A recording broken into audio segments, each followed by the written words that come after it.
Hello, everybody. Welcome back to the When Words Collide podcast. I'm your host, Lucas Diano. My pronouns are he, him, and with me is my co-host, Kalen. Hi, I'm Kalen Bell, and my pronouns are also he, him. And today we're here with Jack Castle. The one and only. We are very excited to have I'm very Mr. excited Castle to be here. Can you guys hear me okay? I think so. You can move a little closer. All right, yeah. here we go. Awesome. How's that? That's great. That's All right. perfect. Perfect. All right, Okay. let's do this. All right, Jack. Tell us a little bit about yourself. You have had a very long and varied career. Yes. What do you want to know? How did you get into stunt work? Is my Stunt work. question. Okay. How much time do we have? As much time as you. Okay, you you're going to love this story, all Right. right? So it's hard, right? I don't usually talk about all three things at once. How I became a stuntman, how I became a police officer, and then I became a best-selling author. And people are like, okay, what weren't you, an astronaut? You know, it's like, okay, whatever. But if you go to the website, you can see all the photos. Stuntman. My buddy, Len Greer, he wanted to be a Teenage Mutant Ninja Turtle in the worst way for Disney Hollywood Studios, okay? And for your listeners who don't know, that's a Disney theme park down in Florida. Well, they were having this stunt show that involved the Teenage Mutant Ninja Turtles, and they were looking for gymnasts and martial artists, and only the best need apply. So back then, we didn't have shows like American Idol. You know, we didn't know what auditions were like. So my buddy, he calls me up and he goes, hey, I need you to come to this audition with me. And I was like, for what? He goes, a Teenage Mutant Ninja Turtle. And I go, what's a Teenage Mutant Ninja Turtle? Because it doesn't matter. They're not going to pick you. So I go, well, what do you need me for then? He goes, well, because again, we didn't know what auditions are like. You know, we didn't have that information back then. He goes, I think I have to beat you up in front of the, martial arts. So he thought he was bringing me along to be his stunt dummy. So I was like, okay, fine. And I owed Len Greer, he was a good guy, and I owed him a couple favors. So I said, all right, you got a deal. So we go to the audition. Mm-hmm. I still remember my number was 686. Yeah, everybody in Florida wanted to be the Teenage Mutant Ninja Turtles. To my surprise, these things were popular. Yeah. They were TMNT. Crazy popular. Do you guys even know what this is? You're pretty young. Yeah, Oh, we TMNT, do. yeah. Oh, you guys It's know what this still stuff is? a big thing. Yeah, Okay. TMNT, yeah. Yeah, all right. Who's your Yeah. favorite turtle? Probably Michelangelo. That's a I'm good kind of choice. partial, Yeah. yeah. I was mostly Raphael. I'm Oh, yeah. also Raphael. Raphael Raph was is awesome. cool. I love Raph. And every once in a while, they'd squish me into Michelangelo, who's the smallest costume. Oh, yeah. And because you had to be a spaz when you're Michelangelo. Raphael was, you just cross your arms, lean on He's the the wall. brooding type. Yeah, he's Yeah. cool. You didn't sweat as much. Michelangelo, oh my gosh, I was You're dead. nunchucking, swinging around. All yeah. the time. Oh, yeah. No pizza, cowabunga. Cowabunga, dude. Exactly. Yeah. Yeah. So we go to the audition, and there's all these people there. And the first thing they do at the audition is they line you up in this big line. And they go, and they're very polite. They're very sparing of your feelings. And they go, hey, listen, we're looking for a very specific body type. So if you're too tall or you won't fit the costume, we're going to cut you here. And I thought, great, let's save some time. Yeah. So they'd line us up 50 at a time and massacre, right? They're just cutting people left and right. So they go, okay, those of you that are left, go out in the hallway and wait. Okay, great. We go in the hallway. So they cut 600 plus, 700 plus, down to a couple hundred, right? So then they bring us in.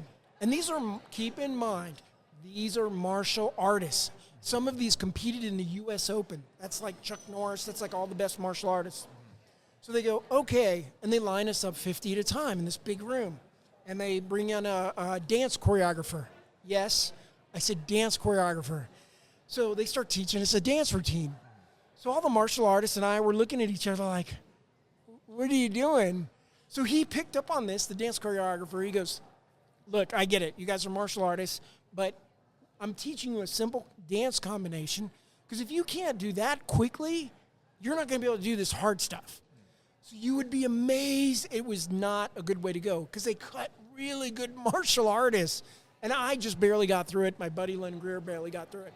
But it was simple. It was like step, touch, turn, and clap, duck, and jump, boom. Cut a bunch of people. Then they brought us in martial arts. Cut a bunch of people. Then they brought us in. Anybody do gymnastics? Yeah, Lynn and I were both gymnasts.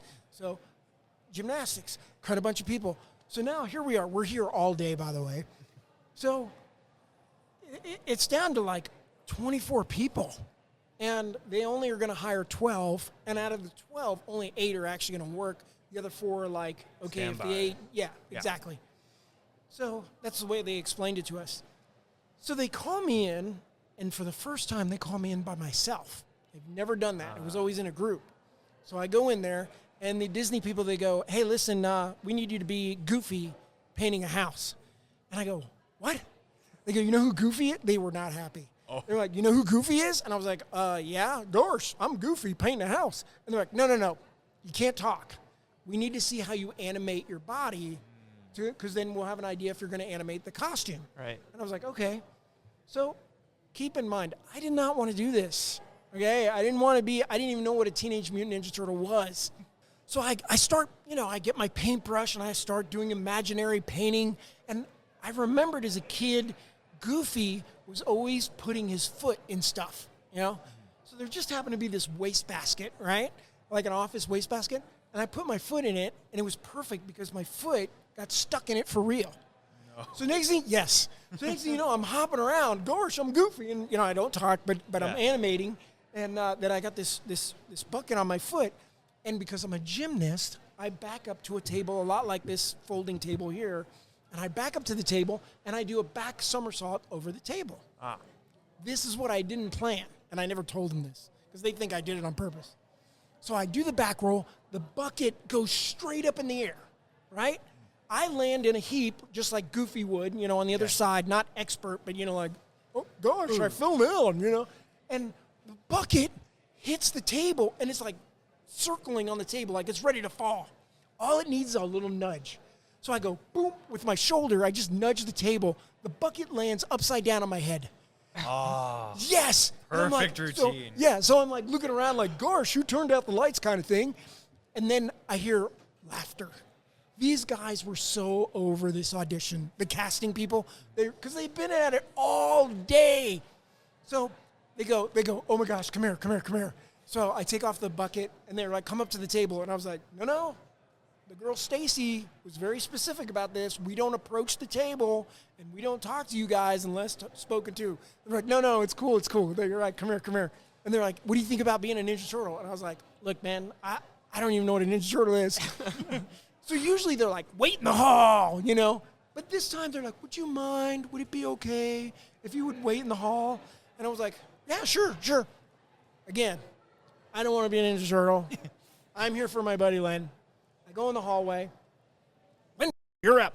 Oh, I shouldn't have said his last name. Strike that. So Len goes in there because the poor guy still, after all these years, he still hates this. So Len goes inside. I sit down in the hallway with my book. He comes out a few minutes later, and I'm like, that's not a good sign. He wasn't in there very long, So I go, Len, what happened? And you could see it in his face.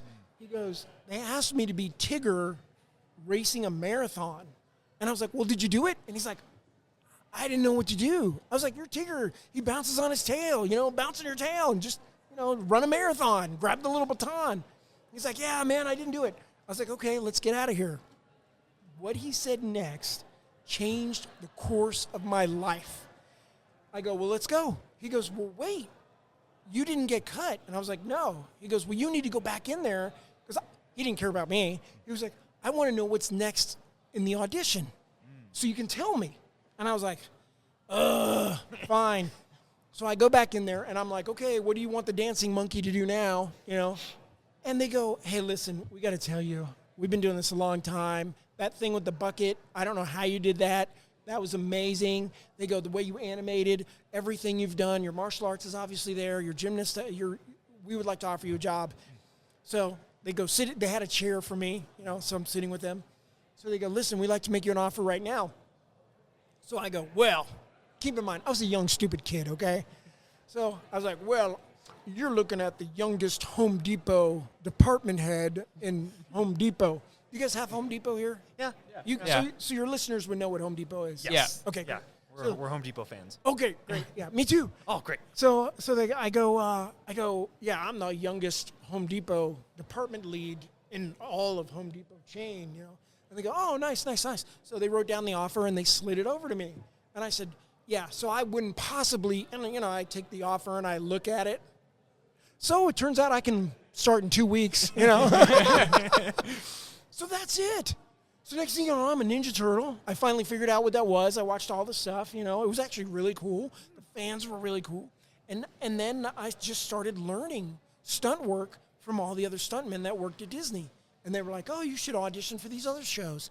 And I think the secret to stunt work for me was I would see somebody could do a really cool trick or a really cool high fall. And I'd say, hey, would you mind teaching me that? And just like writers here, everybody was great. They were like, yeah, I absolutely will teach you how to do this. And it was like we're all one big family. And that's what I've experienced here at the conference is every writer has no problem with saying, hey, Jack Castle, I see you doing it this way. You know what might work for you better? You know, everybody's so giving here and so nice. Yeah. So Well, I've been loving my time here. Yeah, well, actually, with the other interviews we've been having today and days before, that's kind of been a constant theme, just the sense of community that's here at When Words Collide and just in the writing industry in general among writers. It's just very tight-knit. Yes, And I agree. A sense of family and community. Even if you've never met someone before, you're willing to hear feedback from them and help them, and they help you. Yeah. You know, it's really nothing like it. It's a very unique feeling. I think that just the idea of stuntman to best-selling author. No. Stuntman. Oh, yeah. So my bad. I apologize. Stuntman to police officer. Yes, in Alaska. In Alaska to what I saw, criminal justice professor. Yes. Yeah. I forgot that. I actually forgot that. Yeah. To best-selling author. That's a very interesting transition. Yeah, there. yeah. It was quite the journey. Yeah, and if I recall correctly, you also did stunt work for film and TV. Yes. Yeah. Would you mind mentioning a couple productions you were a part of, if you know, remember? a lot of it. When I became a police officer in Alaska, the first thing that happened was they were like, "Oh, here comes Hollywood." So the first thing I did was I got rid of all my credits on IMDb because I got tired of going, "Yeah, here comes Hollywood." I'm like, "Hey, Smith." His name wasn't Smith. I've already dimed out one guy. Hey, Smith, what was your qual? Because I got a perfect score of 300. Yours was a 220. So maybe you should go to Hollywood. So that was the first thing I did was I got rid of all my credentials. But it's been a while. I worked with Tom Hanks on Earth to the Moon HBO series. Ooh. I was Mark Harmon's stunt double. I worked on if you see Sequest, it's an old submarine show. Yeah. I worked with Roy Scheider from Jaws. Yeah. Awesome. I worked all over Sequest because the sound stages back then were built right next to Universal Studios. Mm-hmm. And Universal Studios was where I was doing the Wild West stunt show. I was doing the Lagoon stunt show. I was also doing shows for Disney. So they would always call up. They'd be like, "Hey, where's the stunt guy, from the Wild West show?" Yeah. And I'd be like, "Right here." Because it was like, back then it was $500 for a daily. Mm. Yeah, now it's like $900 for a union daily. So, yeah, that's how I got all that film work. And it was a lot of fun, but I got to tell you, man, I love the live shows. I love the people. Mm. When you're on a film or a television show like Earth to the Moon, you go into this giant hangar before the sun comes up. You're there all day in the dark, unless you're in the scene. And then maybe you get to go home around midnight. I mean, people have no idea. If anyone is ever interested in getting film work, be an extra. See what it's a lot of work. It's a lot of work. I enjoy the live stuff. I got to have that live audience, that live crowd, that live interaction. All right, I got one more. Time for one more question. I was just going to ask, although this might take a little longer than you have, you were in Universal Studios at Disney. Yes. Doing that stuff. How did you go from that to being in Alaska as a police officer? That is actually a great question. Dang it, you asked a good one. All right, let's see. How can I keep this short? All right, so I took a stunt show. It was an Indiana Jones type stunt show in the Netherlands. Right.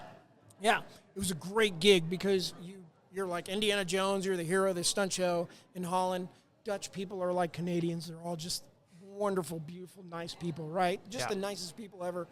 And I did that for a year, and my wife, who is from Alaska, she came to see the show. I flew her over so she could come see the show. We spent some weeks traveling Europe. It was a lot of fun. Well, she walks up behind me one day and hits me with a heavy object. And when I woke up, I was in Alaska. So, yeah, the reality is she was very generous with her time, so it was my time to be with her family in Alaska. Mm-hmm. So leading into police work, here I am. No, there's no stunt work in Alaska. Right. And what little there was, I got, but there was no real productions. So I'm sitting in the driveway with my neighbor, and a cop car goes by. And my neighbor is like, what are you going to do for work? And I was like, I have no idea. He goes, you should be a fireman, which is funny because 2 years later, he became a fireman. Oh, yeah. Took his own advice. He took his own advice. So I said, nah, I love firemen, but I hate their schedule. Yeah. And if you don't know, in the States, they have this weird schedule where they're like awake 24 hours, and then they're off for 24 hours, and then they're awake for 20. So it's a weird shift. And I like my sleep. Can't blame you. Yeah, I love my sleep. Sleep is great. So I said, maybe I'll be a cop, And he goes, oh, you should do that. They're actually hiring right now. I went out with about nationwide. They opened it up. They had about 6,000 people applying for 13 positions. Oh, wow. And it was very important to him. By the way, this guy became my best friend, Greg Wallman. It was very important to him that I get this job, right? He really wanted me to be a cop, him to be a firefighter, He had it all mapped out. And my wife thought it was a great idea, too. She was like, you'd make a great cop. So I did not think I was going to get hired to be a cop. You know why? Why? Because my hearing in my left ear, there was an explosion at Universal Studios, and it blew out my hearing in my left ear. So 20% of my hearing was gone in one night. So I looked down the entire list of being a police officer, and I was like, well, the last thing is you have to do a hearing test. It worked for me because everybody was so stressed out. Oh, I'm so scared about this physical fitness. I don't care. I'm going to blow the hearing test. Oh, I'm so scared of this medical test, this psychological exam, the lie detector test. I don't care. I'm going to lose it on my hearing, Yeah. So No fear. No fear. Yeah. It really helped because everyone was like, I want this so bad. I was like, I'm not going to get it. I can't hear. Yeah, go down swinging. I'm swinging. Yeah. I'll let them tell me, hey, dum-dum, you can't hear. Thanks for wasting our time. So last thing, they bring me in the sound booth, and if you've never taken a hearing test, you put the headphones on, and they go, okay, we're going to make a noise, and you hit the button when you hear the noise. So that's what I did, and, I'm in there, and they're doing my left ear that I can't hear of, and I'm like, well, it hasn't gone off in a while. I should probably push the button, So I pushed the button a couple times. I come out, and she goes, I said, well, yeah, I failed, right? And she goes, no, you pass. I was like, wait, what? She's like, well, didn't you think And I said, and I was honest. Yeah. I said, guys, I lost 20% of my hearing back when I was a stuntman. And she goes, it is normal, not always, for you to get your hearing back. And I was like, no one ever told me that. And she goes, yeah, your hearing, obviously your left ear isn't as good as your right, but you passed. And now I'm like, oh, crud, I'm going to be a police officer. So maybe this would be a good place to stop because I got to go give a lecture. Part one, this will be Go another ahead. part. But we can go from cop to how I became. Oh, yeah. Yeah, I promise we'll talk about writing next time. Yeah, So writing. for those of you who don't know, these guys, if you haven't seen their faces out there in podcast land, Yeah. Podcast land. these guys are two young, handsome-looking dudes, and I'm a happily married guy, so don't get excited. All right. Two handsome young dudes, and they're so friendly. I mean, everybody that walks by, they say hi, and they give you the warmest smile. So if you don't see them, in video, I was very happy to do this interview. So thanks, guys. Thanks for your Thank time. you so much. We're Appreciate so it happy coming. to have Yeah. you. Yeah, my It's been pleasure. amazing. Can't wait to continue. Thank you. All right, I'll see you tomorrow. Oh, yes, See you tomorrow. Absolutely. And Okay. thank you all for listening. Thank Yep. you.